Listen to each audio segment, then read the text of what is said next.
नमस्कार, फुडकट्टामध्ये आपलं स्वागत आहे। आज करायचे लादी पावची भाजी। त्यासाठी हे बेसन पीठ घेतलं आहे, त्यात आपण थोडं पाणी घातलं आहे, तिखट, हळद, मीठ, हिंग पण मी हळदीतच एकत्र केलं आहे,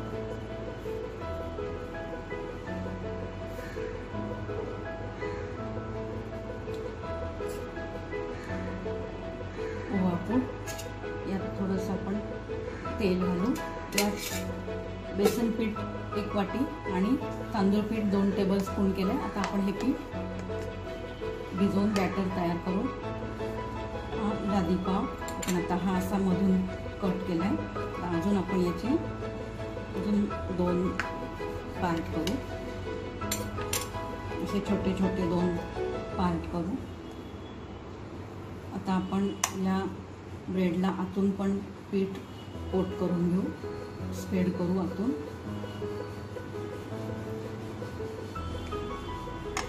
आणि दुसऱ्या ब्रेडला पण कोटिंग करून घेऊ आणि आपण असं हे एकमेकावर ठेवू।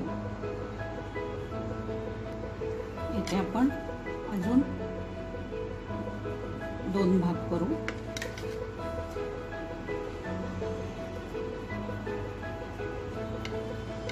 आपण आता एका लादी पावचे असे 4 पार्ट केले, छोटे छोटे।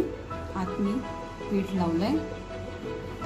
आता आपण हे ब्रेडचे जे पार्ट केले ते आपण यात कोटिंग करून घेऊ पिठामध्ये। आणि आपण आता हे कोटिंग करून झालं की सगळ्या पार्ट्स की फ्राय करायला घेऊ। आता आपण हे कोटिंग केलेलं ब्रेड त्यात घालू।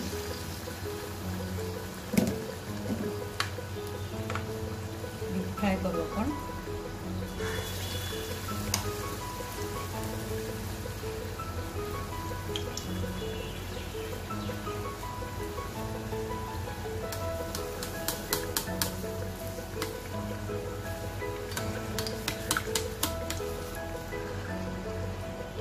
आता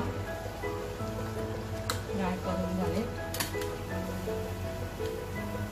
आपण असे आता दुसरे वडे करून घेऊ। अजून 4 पार्ट केले ब्रेडचे, 2 पार्टचे वडे करून झाले। आता अजून 2 पार्ट असे कोट करून घ्यायचे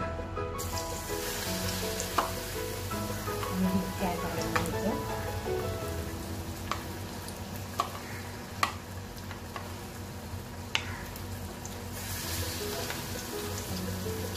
आता आपण वडापावसाठीची वड्याची चटणी करणार आहे। त्यासाठी हे पीठ, बेसन पीठ असं त्याच्यात तिखट मीठ घालून पातळ बॅटर करून घेतलंय।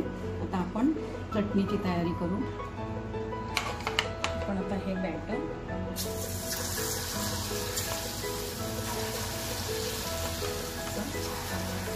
पातळ आपण तळून घ्यायचं।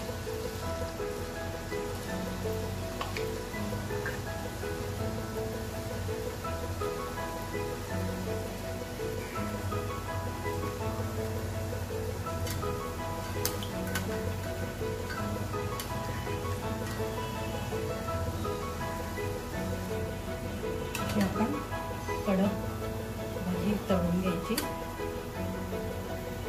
आता आपण ही तळलेली कुरकुरीत भाजी मिक्सरमध्ये घालू,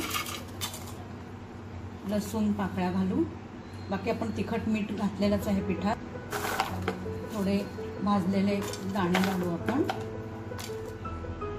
हे आपले पावाचे वडे टेस्टी, यम्मी, स्पायसी आणि वडापावची चटणी ही पण आपण केली आहे। तुम्ही करून पहा, खाऊन पहा हे वडे। आणि त्यास माझ्या अजूनही रेसिपी पाहण्यासाठी माझ्या चॅनलला सबस्क्राईब करा, लाईक करा आणि तुमच्या आवडत्या मित्रमैत्रिणींना, नातेवाईकांना शेअर करा।